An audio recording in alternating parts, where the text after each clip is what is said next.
এইবার আসো আমরা এতদিন পর্যন্ত শিখছিলাম, তোমাদের কথাগুলো কিছু চেঞ্জ করে দেই। এতদিন পর্যন্ত আমরা শিখছি সম্পর্ক প্রতীক কয় ধরনের?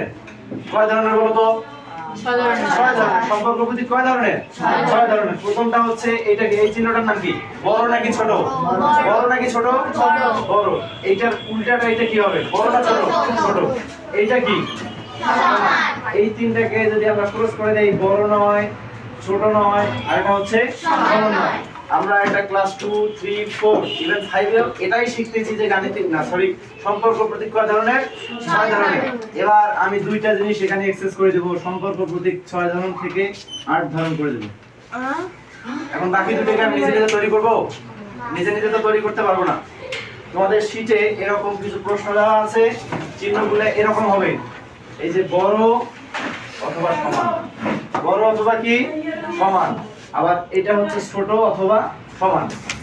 এটা এই চিহ্নটার নাম কি বললাম? বড় তো বড় অথবা সমান। আর এটার নাম কি বললাম? এইটা দ্বারা আমি তোমাদের এইটা বোঝাবো।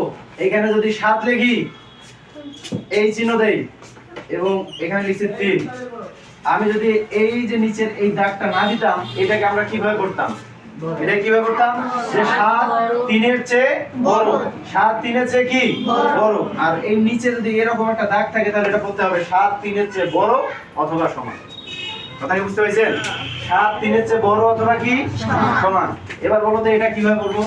যে 10 7 এর চেয়ে ছোট অথবা সমান।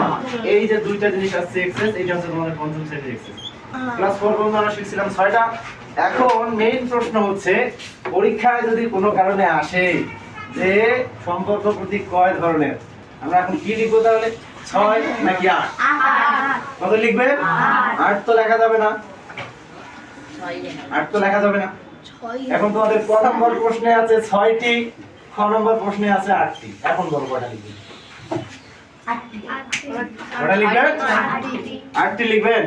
6টি। শিওর? আমি যে বললাম 8টি।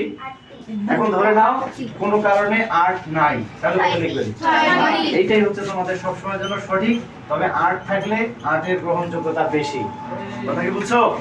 যেমন হচ্ছে ক্লাস 4 এবং 5 থাকলে একই সঙ্গে 5 এর ক্লাসটা আগে শুরু করতে হবে, এদের গ্রহণযোগ্যতা বেশি।